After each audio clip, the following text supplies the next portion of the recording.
اسلام کے اندر نبی کریم صلی اللہ تعالیٰ علیہ وسلم کی شریعت مطہرہ کے اندر قربانی کو ہر صاحب نصاب پر لازم و ضروری رکھا گیا ہے،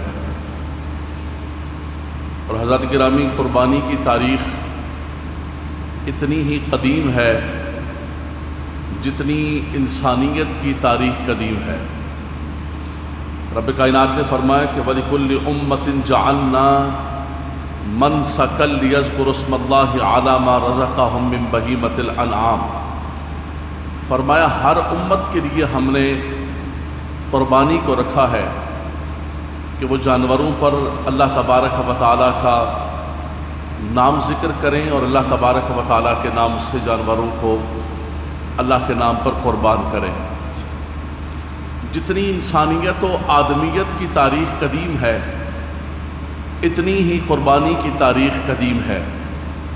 سب سے پہلے قربانی جو ہمیں قرآن مجید فرقان حمید خبر دیتا ہے، اللہ کا پاکیزہ کلام جو ہمیں بتاتا ہے کہ سب سے پہلے قربانی آدم علیہ السلام کے دو بیٹوں نے اللہ تبارک و تعالیٰ کے نام پر پیش کی۔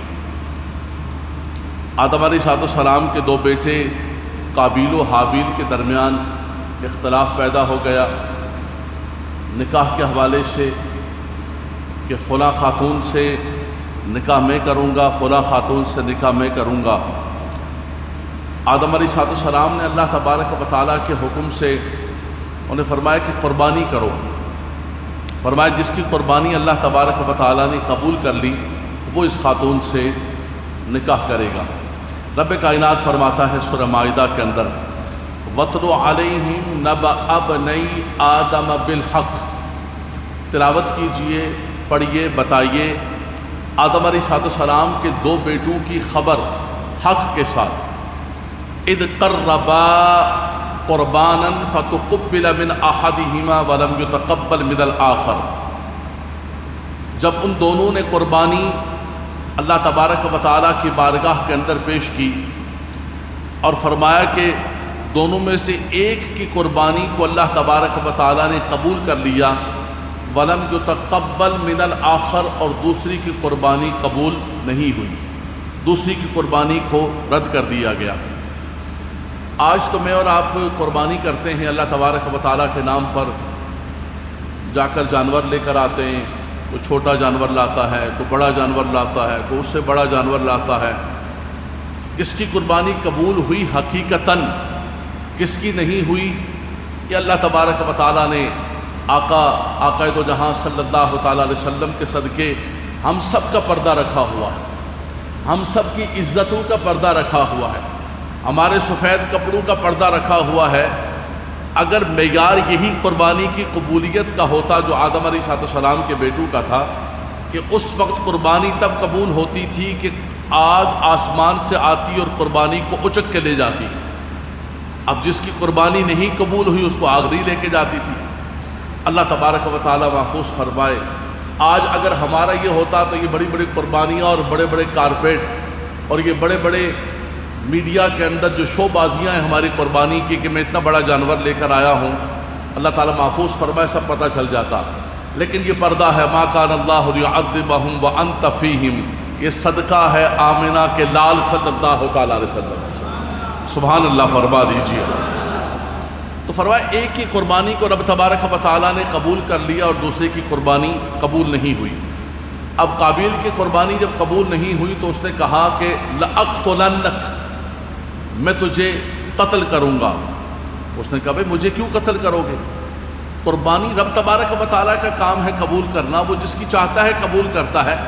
انما یتقبل اللہ من المتقین، اور اللہ تبارک و تعالیٰ اسی کی قربانی قبول کرتا ہے جو متقی ہوتا ہے، جس کے اندر تقوی ہے، جس کے اندر خلوص نیت ہے، جو اللہ کی رضا کے لیے قربانی کرتا ہے۔ رب تبارک و تعالیٰ یہ ایک عبادت ہے، یہ خلوص ہے جو اللہ تبارک و تعالیٰ کی بارگاہ کے اندر نذرانہ پیش کرتے ہو، وہ اس کی قبول کرتا ہے۔ انما یتقبل اللہ من المتقین، جس کو اللہ تبارک و تعالیٰ نے تقوی کی دولت عطا فرمائی، جو متقی ہے۔ اسی لیے نبی کریم صلی اللہ علیہ وسلم سے بھی یہ فرمایا کہ حضور آپ فرما دیجئے، اے محبوب آپ فرما دیجئے کہ قل ان صلاتی و نسکی و محیای و مماتی للہ رب العالمین لا شریک لہ، فرمایا کہ میری قربانی، میری نماز، میرا مرنا، میرا جینا سب کچھ اس اللہ کے لیے ہے جو رب العالمین ہے، جس کا کوئی بھی شریک نہیں ہے۔ تو قربانی خالصتاً فرمایا کہ اللہ تبارک و تعالی اپنی بارگاہ میں نظر قبول کرتا ہے، اور انما یتقبل اللہ من المتقین، اللہ تعالیٰ اسی کی قبول کرتا ہے کہ جو متقین میں سے ہوتے ہیں۔ اور حضرات گرامی یہ بھی عرض کر دوں ساتھ ساتھ لگے ہاتھوں، یا جیسے ذکر کیا گیا سورہ حج کے اندر کہ وَلِكُلِّ أُمَّةٍ جَعَلْنَا مَنْسَكًا، ہر امت کے لیے جو ہے وہ قربانی کو رکھا گیا ہے۔ وہیں پر رب کائنات نے یہ بھی فرمایا ہے، فرمایا کہ اللہ کی بارگاہ کے اندر تمہارا گوشت نہیں پہنچتا ہے، یہ قربانیوں کے خون نہیں پہنچتے ہیں۔ اللہ تبارک و تعالیٰ کی بارگاہ کے اندر یہ نہیں دیکھا جاتا ہے۔ ہاں حضور نے فرمایا کہ سمین جانور کرو، فربا جانور کرو، خوبصورت جانور کرو، لیکن اس کے اندر بنیاد کیا ہونی چاہیے؟ یہ میں خوبصورت جانور کیوں کر رہا ہوں؟ میرے اللہ نے مجھے مال دیا ہے، میں اپنے اللہ کے عطا کردہ مال میں سے اللہ کے نام پر خوبصورت قربان کروں۔ لن تنالوا البر حتى تنفقوا مما تحبون، تم نیکی کے کمال کو اس وقت تک نہیں پا سکتے ہو جب تک اس شے کو قربان نہ کرو کہ جو تمہیں سب سے زیادہ عزیز ہو۔ تو یہیں پر فرمایا کہ انما یتقبل اللہ من المتقین، لیکن اللہ قبول اسے فرماتا ہے کہ جب دل کے اندر خلوص ہو۔ اللہ یہی نہیں دیکھتا ہے کہ کس جانور کے اندر کتنا گوشت ہے، کتنا فربا ہے۔ لن ینال اللہ لحومها ولا دماؤها، اس کی بارگاہ میں نہ گوشت پہنچتے ہیں نہ خون پہنچتا ہے۔ وَلَٰكِن يَنَالُهُ التَّقْوَىٰ مِنْكُمْ، آدم علیہ السلام سے لے کر امت مصطفیٰ صلی اللہ تعالیٰ علیہ وسلم تک یہی اصول، یہی ضابطہ، قیامت تک یہی ضابطہ کہ رب تبارک و تعالیٰ تقوی کو دیکھتا ہے، پرہیزگاری کو دیکھتا ہے، جانور کے چھوٹے یا بڑے ہونے کو نہیں دیکھتا ہے۔ تو یہ آدم علیہ السلام سے یہ سلسلہ قربانی کا سلسلہ چلتا رہا۔ وَلِكُلِّ أُمَّةٍ جَعَلْنَا مَنْسَكًا، ہر امت کے اندر چلتا رہا۔ حضرت موسیٰ علیٰ نبینا علیہ السلام کی امت کے حوالے سے سورہ بقرہ پوری ایک سورت موجود ہے، جس کے اندر ایک خاص طور پر واقعہ ذکر کیا گیا کہ قتل ہو گیا، اور جو ہے اس کی قاتل کی تلاش تھی۔ موسیٰ علیہ السلام کے پاس آئے، اذ قال موسیٰ لقومہ ان اللہ یأمرکم ان تذبحوا بقرہ، اللہ تبارک و تعالیٰ حکم دیتا ہے کہ ایک گائے کو قربان کرو۔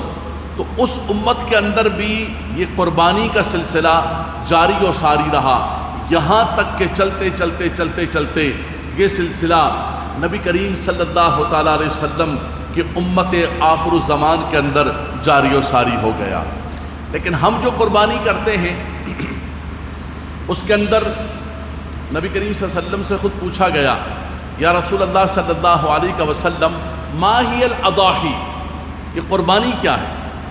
یہ قربانی کیا ہے؟ ان قربانیوں کی حقیقت کیا ہے؟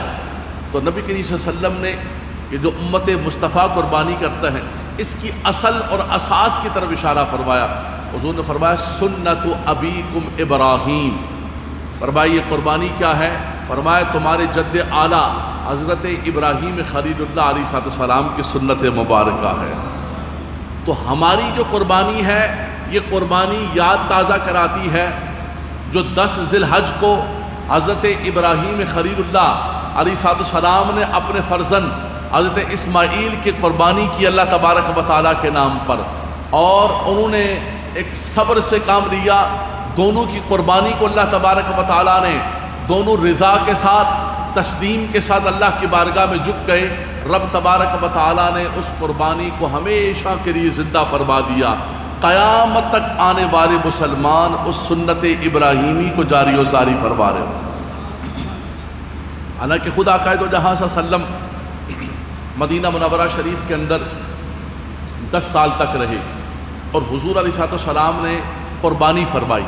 ایک قربانی وہ ہوتی ہے، بہت سارے یہ لبرل ٹائپ لوگ جو ہے قربانی سے لوگوں کو ہٹانے کے لیے قربانی سے لوگوں کو ہٹانے کے لیے ایک بات کہتے نہیں قربانی تو صرف حج پر ہوتی ہے. تو یاد رکھیے گا کہ ایک قربانی بطور شکرانے کے حج پر ادا کی جاتی ہے، لیکن خود حضور علیہ السلام 10 برس تک مدینہ منورہ شریف کے اندر رہے اور 10 سال تک آقا دو جہاں صلی اللہ تعالیٰ علیہ وسلم نے قربانی فرمائی.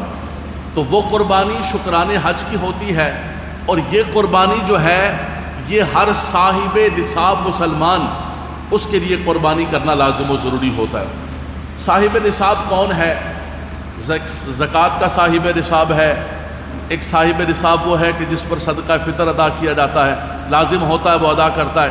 اور ایک صاحب نصاب وہ ہے کہ جس پر قربانی لازم و ضروری ہوتی ہے. ان سب کے اندر فرق کیا ہے؟ جو کہ قربانی کے دن ہیں، ہر شخص یہ سوال پوچھ رہا ہے، ہر شخص یہ مسئلہ پوچھ رہا ہے کہ کس پر قربانی واجب ہے، کس پر قربانی واجب ہے، قربانی کے جانور کے اندر کیا شرائط ہونی چاہیے. تو بنیادی طور پر ایک یاد رکھ لیجئے کہ میں نے عرض کیا کہ ایک وہ جانور ہے جو جانور قربانی حج کے لیے ہوتے ہیں، اور ایک اپنے وطن کے اندر ہر صاحب نصاب مسلمان قربانی کرتا ہے. قربانی کا جو نصاب ہے حضرات گرامی، یہ تھوڑی سی توجہ فرمائیے گا. قربانی کا نصاب وہی ہے جو زکوٰۃ کا نصاب ہے. قربانی کا نصاب وہی ہے جو صدقہ فطر کے واجب ہونے کا نصاب ہے. کیا ہے وہ؟ کہ کوئی شخص 52.5 تولہ چاندی کا مالک بن جائے. 52.5 تولہ چاندی کی قیمت کا مالک ہو. اگر اس کے پاس پیسے ہیں یا اس کے پاس جو ہے چاندی ہے، یا نہ سونا، نہ اس کے پاس چاندی ہے نہ اس کے پاس پیسے ہیں، صرف سونا ہی سونا ہے، تو 7.5 تولہ سونے کا وہ مالک ہو وزن کے اعتبار سے. اور اگر کچھ چاندی ہے کچھ سونا ہے، 1 تولہ 2 تولہ، اب تو سونا بھی تقریباً جو ہے وہ 1 لاکھ سے اوپر کا تولہ ہو گیا ہے. تو اب کسی کے پاس 2 تولے سونا ہے، کچھ روپے پیسے ہیں، تو اب اس کو دیکھا جائے گا کہ یہ 52.5 تولہ چاندی کی قیمت کے برابر پہنچتا ہے یا نہیں پہنچتا ہے. 52.5 تولہ چاندی کی جو قیمت آج کل ہے اس اعتبار سے تقریباً 63-64 ہزار روپے بنتے ہیں جو شخص صاحب نصاب ہو. فرق کیا ہے دونوں کے اندر؟ قربانی اور زکوٰۃ اور صدقہ فطر کے نصاب کے اندر فرق کیا ہے؟ یاد رکھیے گا کہ نصاب وہی ہے، نصاب کی مقدار وہی ہے. 52.5 تولہ چاندی کی قیمت ہے یا 52.5 تولہ چاندی یا 7.5 تولہ سونا. فرق اتنا ہے کہ زکوٰۃ کے لیے سال کا گزرنا لازم و ضروری ہے. حولان حول جس کو ہمارے فقہ کے اندر کہتے ہیں کہ اس نصاب پر جو ہے سال گزر جائے. قربانی کے اندر ایسا نہیں ہے. قربانی کے اندر ایسا ہے کہ کل آپ کے پاس پیسے آ گئے، آپ 52.5 تولہ چاندی کی قیمت کے مالک بن گئے، قربانی آپ پر لازم و ضروری ہو جائے گی. بلکہ قربانی کے ایام کے اندر آپ صاحب نصاب بن گئے اور آپ پر قربانی لازم و ضروری ہو جائے گی. دوسرا فرق، زکوٰۃ کے لیے مال تجارت کا ہونا شرط ہے، مال کا نامی ہونا شرط ہے. حضرت مفتی وقار الدین رحمۃ اللہ تعالی علیہ مفتی اعظم پاکستان نے ایک جملہ استعمال فرمایا وقار الفتاوی میں کہ مال نامی ہو. زکوٰۃ کے لیے شرط یہ ہے، نامی کیا؟ کہ اس مال کے اندر نمو ہو، اس کے اندر جو ہے اس کے اندر بڑھنے کی قوت ہو، گروتھ کی قوت ہو، اس کے اندر مال تجارت ہو. زکوٰۃ کے اندر یہ شرط نہیں ہے. آپ کے مثال کے طور پر گھر کے اندر کچھ ایسے فاضل سامان رکھا ہوا ہے جو آپ کی ضرورت کا نہیں ہے، آپ کا فاضل گھر ہے، آپ کی فاضل گاڑی ہے، فاضل آپ یہ سمجھیں کہ ایکسٹرا، تو اس صورت کے اندر بھی اگر وہ نصاب کو پہنچتا ہے تو آپ پر قربانی واجب ہو جائے گی. زکوٰۃ کے لیے شرط یہ ہے کہ وہ مال تجارت ہونا چاہیے، مال نامی ہونا چاہیے. تو نصاب ایک ہے، 2 شرائط ہیں. حولان حول سال کا گزرنا شرط نہیں ہے قربانی پر، اور جو ہے مال تجارت ہونا اور مال نامی ہونا شرط اور لازم و ضروری نہیں ہے. نصاب کیا ہے؟ نصاب وہی ہے کہ 52.5 تولہ چاندی کی قیمت کا مالک ہونا چاہیے. حضرات گرامی، اس وقت کرونا کی وجہ سے بڑے مشکل ترین حالات ہیں. بہت ساری فیملیز ایسی ہیں جو سوال کر کے پوچھ رہی ہیں بار بار، جس کی وجہ سے ہمارے علماء کے بورڈ نے آج یہ طے کیا کہ اس موضوع کو باقاعدہ طور پر مختلف مساجد کے اندر اس وقت یہی خطابات ہو رہے ہیں اور یہی ذکر کیا جا رہا ہے کہ ایک شخص ہے، اس کے پاس مثال کے طور پر ہمارے جو مڈل کلاس طبقہ ہے، 20,000 25,000 30,000 40,000 تنخواہ ہے، کچھ بھی نہیں ہے. آئے اور آ کر چلے گئے، خرچ ہو گئے، لیکن گھر کے اندر خواتین کے پاس سون موجود ہے، گولڈ موجود ہے، ان کے میکے نے دیا ہوا ہے، ان کے سسرال نے دیا ہوا ہے، 8 تولہ 10 تولہ سونا ان کے پاس گھر کے اندر موجود ہے، لیکن کیش موجود نہیں ہے۔ اب کریں تو کیا کریں؟ زکوٰۃ کا موقع بھی ہے، قربانی کا موقع بھی ہے، کیسے ادا کریں؟ کیش ہمارے پاس نہیں ہے، کیش اتنا ہے کہ صرف جو ہے ہم اس سے اپنا نظام ہی چلا سکتے ہیں، اس کے سوا ہمارے پاس نہیں ہے۔ حضرات گرامی، ایک بات اپنے ذہن کے اندر رکھیے گا، خاص طور پر ایک بہت بڑی غلط فہمی ہے ہماری بہنوں کو، جو بار بار یہ بات کہتی ہے کہ یہ تو میرے استعمال کا سونا ہے۔ تو سونا کسی بھی شیپ کے اندر ہو، کسی بھی صورت کے اندر ہو، وہ استعمال کا ہو، وہ بسکٹ ہوں، وہ کوئنز کی صورت میں ہو، وہ برتن کی صورت میں ہو، کسی بھی صورت کے اندر سونا اور چاندی یہ حقیقتاً اور خلقتاً مال ہے، یعنی یہ نیچرلی مال ہے، اصل مال یہ ہے۔ یہ جو روپیہ پیسہ ہے، یہ جو ہمارے ہاتھوں میں گھوم رہا ہے، یہ تو ایسے کاغذ کا ٹکڑا ہے، اس کا زر مبادلہ رکھا ہوا ہے۔ کل ہی اگر نوٹ کو کینسل کر دے اسٹیٹ بینک تو ختم، تیل ہو گیا، ختم ہو گیا، کہتے ہیں جی ختم، یہ 100 کا نوٹ ہم نے جو ہے نا کینسل کر دیا تو ختم ہو گیا۔ لیکن سونے کو چاندی کو کوئی بھی کینسل نہیں کر سکتا۔ کسی کے پاس سونا رکھا ہوا ہے، کسی کے پاس چاندی، اس لیے کہ وہ اصلاً اور خلقتاً اور نیچرلی طور پر مال ہے۔ تو میری بہنوں کے لیے خاص طور پر کہ سونا چاندی آپ کے پاس پڑا ہوا ہے، آپ استعمال کرتی ہیں نہیں کرتی ہیں، آپ کے میکے نے دیا ہے، آپ کے سسرال نے دیا ہے، کہیں سے بھی آپ کے پاس آیا ہے، آپ کو اس پر زکوٰۃ بھی دینی پڑے گی اور اس پر قربانی بھی کرنی پڑے گی۔ اچھا، ہمارے یہاں یہ بھی سمجھا جاتا ہے خاص طور پر کہ گھر کا ایک بڑا فرد قربانی کر لے تو سارے گھر کی طرف سے ہوگی۔ ایک بکرا لے کر آگے، ایک چھترا لے کر آگے، کوئی بھی ایک جانور چھوٹا لے کر آگے، بھائی سارے ہمارے بچوں کی طرف سے، ہمارے بہوں کی طرف سے، سب عاقل بالغ لوگوں کی طرف سے، بھائی یہ ہمارے سارے گھر کی طرف سے قربانی ہو گئی۔ یاد رکھیے گا کہ قربانی کسی کے بدلے میں نہیں ہو سکتی۔ جیسے ایک شخص دوسرے شخص کے بدلے میں نماز ادا نہیں کر سکتا، اس کو خود نماز ادا کرنی پڑے گی، اس کو خود روزہ رکھنا پڑے گا۔ میرے نماز ادا کرنے سے میرے بیٹے کی نماز ادا نہیں ہوگی، میرے بیٹے کے پڑھنے سے میری نماز ادا نہیں ہوگی، ہر ایک کو خود ادا کرنی پڑے گی۔ اسی طرح ہر وہ شخص جو صاحب نصاب ہے اس کو قربانی خود کرنی پڑے گی۔ گھر کا ایک جانور قربان کرنے سے سب کی قربانی ادا نہیں ہوگی کہ ہم نے سارے گھر کی طرف سے، گھر کے اندر جتنی بیٹیاں ہیں، جتنی بہویں، مثال کے طور پہ ایسا ہوتا ہے کہ کمپنی ہے، ایک دکان ہے، اس کے اندر سارے بچے کام کر رہے ہیں، یا تو ان کی شیئرنگ ہے یا ان کی تنخواہ بندی ہوئی ہے، ایک چولہا ہے، ایک گھر ہے، سب کچھ ایک ہے، لیکن ہر ایک الگ الگ صاحب نصاب ہے، ہر ایک کے پاس الگ الگ اتنے پیسے ہیں کہ وہ 52.5 تولہ چاندی کی قیمت کا مالک ہے، چاہے وہ بیٹے ہیں چاہے وہ بہو ہیں۔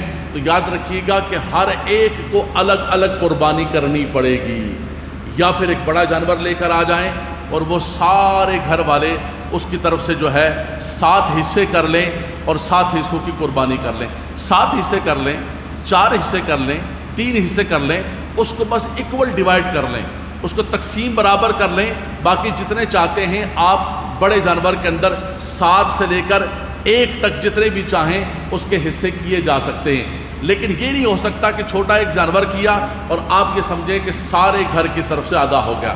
تو ایک بنیادی جو خاص طور پر ہم جیسے تنخواہ دار لوگوں کے گھروں کے اندر یہ معاملات ہوتے ہیں کہ بھائی ایک کر لیا سب کی طرف سے ہو گیا، ایسا نہیں ہوگا۔ یا آپ کے پاس تنخواہ آتی ہے، آپ نے کھایا پیا ختم کر لیا، پیسے کیش نہیں ہے، نہیں، آپ کے پاس سون موجود ہے، آپ کو سون بیچ کر زکوٰۃ ادا کرنی پڑے گی، آپ کو سون بیچ کر قربانی کرنی پڑے گی یا قربانی کے اندر شیئرنگ کرنی پڑے گی، حصہ ملانا پڑے گا۔ جب آپ نے رکھا ہوا ہے، آپ صاحب نصاب ہیں، تو کسی صورت کے اندر نہیں بچ سکتے ہیں۔ میں نے بار بار وضاحت کی ہے، بار وضاحت کی ہے، لیکن چونکہ یہ تقریر نہیں ہے، یہ ہے مسائل اتنے مشکل ترین چیز ہوتے ہیں کہ انسان سن رہا ہوتا ہے، یہاں سے باہر نکلتا ہے تو کہتا ہے کہ مولانا صاحب نے یہ مسئلہ بیان کیا تھا، حالانکہ مسئلہ وہ بیان نہیں کیا ہوتا۔ میں نے بار بار یہ بیان کیا کہ اگر کسی کے پاس سون موجود ہے تو وزن کے اعتبار سے 7.5 تولہ کا مقدار اس کا متعین کیا گیا ہے کہ جب تک اس کا 7.5 تولہ نہیں ہے، مثال کے طور پہ کسی کے پاس نہ روپیہ ہے، نہ پیسہ ہے، نہ مال تجارت ہے، نہ اس کے پاس کوئی بھی چیز ہے، بس اتنا ہے کہ آ رہا ہے اور کھا رہا ہے. ہاں سون اس کے پاس گھر کے اندر وائف کے پاس 1 تولہ 2 تولہ 3 تولہ موجود ہے, ساتھ کچھ بھی نہیں ہے, پیسے بیلنس کچھ بھی نہیں ہے, تو اس صورت پر نہ اس پر زکوٰۃ ہے اور نہ ہی اس پر قربانی ہے. لیکن 1 تولہ سونا ہے, ساتھ کچھ کیش موجود ہے 2-5 ہزار روپے, دونوں کو جمع کیا جائے تو 52.5 تولہ چاندی کی قیمت بن جائے. آج کل تو 52.5 تولہ کیا ڈبل 52.5 تولہ چاندی کی قیمت بن جائے گی. سون اتنا مہنگا ہو گیا ہے اور اتنا زیادہ ہو گیا ہے, تو اس صورت کے اندر وہ صاحب نصاب ہے, اس کو زکوٰۃ ہر صورت کے اندر ادا کرنی پڑے گی. اس کو جو ہے قربانی ہر صورت کے اندر کرنی پڑے گی. قربانی کے جانور کے اندر یا تو حصہ داری کر لیں یا تو قربانی کے جانور آپ خرید کے لے آئیں. حضرات گرامی یاد رکھیے گا کہ قربانی کے جانور خریدنے کی اس وقت باری ہے. لوگ منڈیوں کے اندر جا رہے ہیں, انفرادی طور پر خرید رہے ہیں, جانور خرید رہے ہیں. اتنی بات یاد رکھیے گا, اتنی سی بات یاد رکھیے گا کہ قربانی کا جانور جو اللہ کے نام پر قربان کرنے آپ جا رہے ہیں, اس کا پہلا اصول تو یہ ہے کہ اس کے اندر کوئی بھی ذرا برابر عیب نہیں ہونا چاہیے. چھوٹا بھی عیب مسلمۃ لا شیۃ فیہا. سبحان اللہ, یہ وہ قرآن مجید کے الفاظ ہیں جو بنی اسرائیل جب گائے کے بارے میں پوچھتے رہے, کیسی گائے ہونی چاہیے, کیسی گائے ہونی چاہیے, ہمیں بتا دیا جائے اس کا رنگ کیسا ہونا چاہیے, اس کی عمر کیسی ہونی چاہیے, بار بار بتاتے آخر کے اندر فرمایا کہ بھائی مسلمۃ لا شیۃ فیہا, ایسی گائے ہو کہ اس کے اندر کوئی عیب نہ ہو, بالکل صحیح سالم ہو. حضور صدر الشریعہ علی رحمۃ الرحمٰن نے بار شریعت کے اندر فرمایا کہ اصل یہ ہے کہ جانور کے اندر تھوڑا بھی عیب نہ ہو, لیکن اگر زیادہ عیب ہوگا, مثال کے طور پہ لنگڑا جانور ہے, وہ چل بھی نہیں سکتا ہے, اس کا لنگڑا پن ظاہر ہے, اس صورت کے اندر قربانی نہیں ہوگی. کاڑا جانور اتنا زیادہ اس کا کاڑا پن ہے, اندھا جانور ہے, اتنا بیمار اور لاغر جانور ہے کہ وہ اس کی ہڈیوں کا مغز بھی ختم ہو چکا ہے. اللہ تبارک و تعالیٰ محفوظ فرمائے. کوشش یہ کیا کریں کہ چند افراد مل کر آپس میں, خاندان کے افراد, دوست احباب مل کر, محلے دار مل کر, اصل میں ہمارے اندر اتنی زیادہ تقسیم اور اتنی زیادہ جو ہے وہ ایک معاملات ہیں کہ ہم ایک دوسرے کو قبول کرنے کے لیے اور ساتھ چلنے کے لیے تیار نہیں ہیں. دنیا کے اندر تو کیا چلیں گے, ملک میں کیا چلیں گے, شہر میں کیا چلیں گے, ہم محلے میں ایک دوسرے کے ساتھ مل کے چلنے کے لیے تیار نہیں ہوتا ہے. ہمارے اندر بالکل اتحاد و اتفاق نہ, ورنہ خاندان والے مل کے کر لیں, محلے والے مل کے کر لیں, چند نمازی مل کے کر لیں. یہ جو آپ خاص طور پر مختلف قسم کی انجمنوں کو دیتے ہیں حصے داری کے لیے پیسے, اللہ تبارک و تعالیٰ محفوظ فرمائے اس میں اچھے کرنے والے بھی ہیں, ایماندار لوگ بھی ہیں, امانت دار لوگ بھی ہیں, لیکن بہت سارے دیکھے ہیں میں نے, ان جانوروں کے حال دیکھا ہے کہ وہ جانور قربان گاہ تک چلنے کے بھی قابل نہیں ہوتا ہے. اس کو ادھر کہیں چھپا کے رکھا ہوتا ہے اور قربانی والے دن اس کو لا کر گاڑی سے اتارتے ہیں اور دھکا لگا کے اس کو بسم اللہ ہی اللہ اکبر کرتے ہیں, کہتے ہیں یہ بہتر ہے ورنہ جو ہے نا خام خواہ مصیبت بنے گی. تو اس لیے ایسا جانور جو اتنا بیمار ہے, اتنا لاغر ہے کہ اس کی ہڈیوں کے اندر مغز بھی نہیں ہے, اس کا لنگڑا پن ظاہر ہے, اس کی بیماری ظاہر ہے, فرمایا ایسے جانور کی قربانی کرنے سے قربانی نہیں ہوگی. اور شراکت داروں کے اندر اگر کوئی بد مذہب یا بد عقیدہ شخص شامل ہو گیا, ایسا شخص شامل ہو گیا کہ جس کا صرف نیت یہ ہے کہ میں نے گوشت کھانا ہے, یار قربانی کیا نعوذ باللہ من ذالک, چلو سارے کر رہے ہیں تو ہمارا بھی گوشت کا ہو جائے گا, فریج کو بھر لیں گے, تو اس صورت کے اندر سارے حصے داروں کی قربانی ضائع ہو جائے گی. اس لیے سب سے بہتر یہ ہے کہ چند دوست مل کر, چند احباب مل کر خود جانور کو سلیکٹ کریں اور آپس کے اندر تقسیم کار کر لیں اگر ان کو شراکت داری کرنی ہے, ورنہ چھوٹا جانور بھی کر لیں گے, اللہ تبارک و تعالیٰ قبول و منظور فرمانے والا ہے. اللہ تبارک و تعالیٰ کی بارگاہ کے اندر جو چیز قبول ہوتی ہے وہ یہ ہوتی ہے کہ اللہ تبارک و تعالیٰ تقوی اور پرہیزگاری کو قبول و منظور فرماتا ہے. ایک اور بات میں کہوں گا, خاص طور پہ بچے بیٹھے ہوئے ہیں, اور راحیل بیٹا یہ بچوں کے لیے خاص طور پہ پیغام. دیکھیں یہ میرے سامنے قرآن کھلا ہوا ہے, میں نے مختلف جانوروں کا ذکر کیا. ایک جانور وہ ہیں جو حج کے لیے, ایک جانور وہ ہیں جو قربانی کے لیے, لیکن ان دونوں جانوروں کی عظمت کا حال دیکھیں آپ. منڈی کے اندر جانور کھڑا ہے, منڈی کے اندر کھڑا ہے, ایک جانور ہے, اس کو لوگ جو ہے ادھر لے کے جا رہے ہیں, ادھر لے کے جا رہے ہیں, لیکن جیسے اس جانور کو آپ نے منتخب کر لیا, پہلے زمانے کے اندر لوگ 7 جانور کو حج میں لے کے جایا کرتے تھے قربانی کے لیے. اپنے جانوروں کو، اس کو ہدی بھی کہا جاتا ہے قرآن کے اندر، اس کو بدنہ بھی کہا جاتا ہے. قرآن نے کہا وَالْبُدْنَ جَعَلْنَاهَا لَكُم مِّن شَعَائِرِ اللَّهِ. اللہ اکبر. فرمایا یہ جو جانور جا رہے ہیں، فرمایا یہ اللہ کی نشانیوں میں سے نشانی. یہ جو حج کے لیے جا رہے ہیں، یہ جو قربانی کے لیے جا رہے ہیں، اب وہ جانور عام جانور نہیں ہے. اب اس جانور کی حیثیت دیکھیں، بازار جاتے ہیں، اب کپڑے پڑے ہوئے ہیں، تھان پڑے ہوئے ہیں، سارے پڑے ہوئے، ادھر کپڑے بکھرے ہوئے، زمین پر گر رہے ہیں، تھان اٹھا کے پھینک رہا ہے، وہ کھول کھول کے ہماری بہنوں کو دکھا رہا ہے. پھر دوسرا، لیکن آپ نے کپڑا منتخب کر لیا، کپڑا منتخب کر کے گھر لے کر آ گیا، اس کپڑے کو آپ نے سلایا اور سلا کر آپ نے اس کو قرآن کا جزدان بنا دیا. وہ قرآن کے خلاف بن گیا. بھائی کپڑا ہے، میں دکان سے لے کر آیا، دکان کے اندر کپڑا تھا، فیکٹری کے اندر بنا تھا، دھاگا تھا، اور بھائی نا نا نا نا نا، وہ سب کچھ جو کچھ تھا اب یہ قرآن کا غلاف اور جزدان بن گیا ہے. اب جب آپ قرآن کو چوم رہے ہوتے ہیں، اس جزدان کو بھی اپنی آنکھوں سے لگا رہے ہوتے ہیں. یہ کپڑا بھی مکرم بن گیا، یہ کپڑا بھی محترم بن گیا، اس کا نسبت اور تعلق قرآن کے ساتھ ہو گیا. وہ جانور تھا جب جانور تھا، لیکن اب جب اس کی نسبت ہو گئی قربانی کی طرف، قرآن کہتا ہے کہ وہ اللہ کی نشانیوں میں سے ایک نشانی بن گئی. بچوں کو میں یہ پیغام دینا چاہتا ہوں. ہمارے ہاں خاص طور پر محلے کے اندر اور ہر جگہ ہم نے دیکھا ہے کہ بچوں کو قربانی کے جانوروں سے بڑا پیار ہوتا ہے. جانور جب آتے ہیں، رات رات ان کے ساتھ ہوتے ہیں اور جانوروں کو گھما رہے ہیں، کھلا رہے ہیں، پلا رہے ہیں، بہت اچھی بات ہے. آپ خدمت کیجئے جانوروں کی. ان جانوروں کی خدمت کرنا بھی ثواب کا کام ہے. ان جانوروں کی ان کی مٹی صاف کرنا، ویسے بھی جو بکری ہے، بکری یہ نبیوں کا پسندیدہ چیز ہے. انبیاء کرام جو ہے وہ بکریاں رکھا کرتے تھے.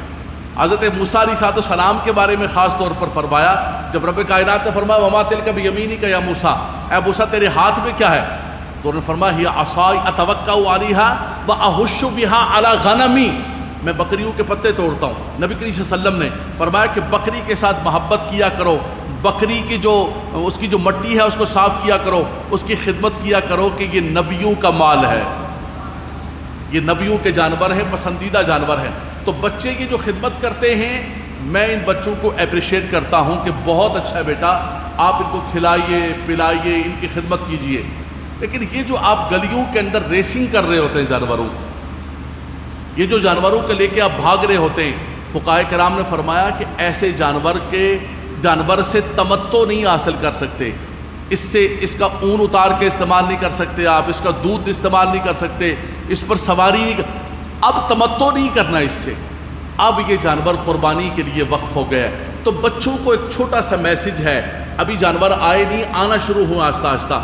بیٹا آپ جانوروں سے محبت کیجئے، پیار ہے آپ کو، لیکن جانوروں کی ریسنگ نہیں کرنی ہے. ریسنگ کسی چیز کی بھی نہیں کرنی ہے، گاڑیوں کی ریسنگ، موٹر سائیکلوں کی ریسنگ، لیکن یہ تو قربانی کا جانور ہے. اس کو فرمایا وَالْبُدْنَ جَعَلْنَاهَا لَكُم مِّن شَعَائِرِ اللَّهِ، اور دوسرے مقام پر فرمایا وَمَن يُعَظِّمْ شَعَائِرَ اللَّهِ فَإِنَّهَا مِن تَقْوَى الْقُلُوبِ، اور فرمایا کہ جو اللہ کے نشانیوں کی تعظیم کرتا ہے، رب تبارک و تعالی اس کے دل کے اندر تقوی پیدا فرما دیتا ہے.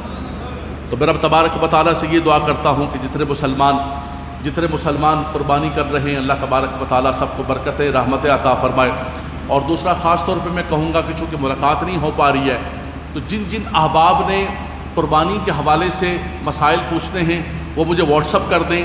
وہ واٹس اپ کے اندر مجھ سے وائس کی صورت میں پوچھ سکتے ہیں، تحریر کی صورت میں پوچھ سکتے ہیں، تاکہ ساتھ ساتھ ان کے جوابات دیے جاتے رہیں. چونکہ یہ ایک مسئلہ سال کے بعد ایک مرتبہ آتا ہے، ذہن سے مسائل نکل جاتے ہیں، ان کو تازہ کرنا لازم و ضروری ہے. اللہ تبارک و تعالی ہم سب کی قربانیوں کو اپنی بارگاہ کے اندر شرف قبولیت عطا فرمائے. لیکن میں ایک جملہ کہوں گا حضرات گرامی، ایک قربانی کربلا کا میدان ہمارے پڑوس میں کشمیر کے اندر بھی سجا ہوا ہے. اس وقت ہندوستان جو چائنا سے پٹا ہے لداخ کے محاذ پر، اور کشمیریوں پر اتنا ظلم و ستم کر رہا ہے، ان کے گھروں کو جلا رہا ہے، ان کی عورتیں بیوہ ہو رہی ہیں، بچے یتیم ہو رہے ہیں، ہر دن کشمیریوں کی جو ہے شہادتیں ہو رہی ہیں. تقریباً ان 3 سال کی اس تحریک کے اندر 30 سال کی اس تحریک کے اندر تقریباً 1 لاکھ کشمیری شہید ہو چکا ہے.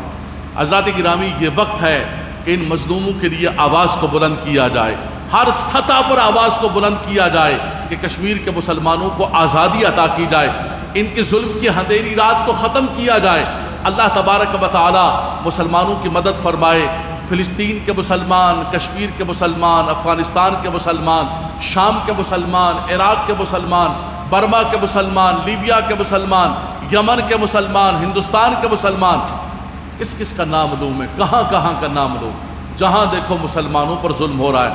اللہ تبارک و تعالی عالم اسلام کے مسلمانوں کی مدد فرمائے۔ وآخر دعوانا الحمدللہ رب العالمین۔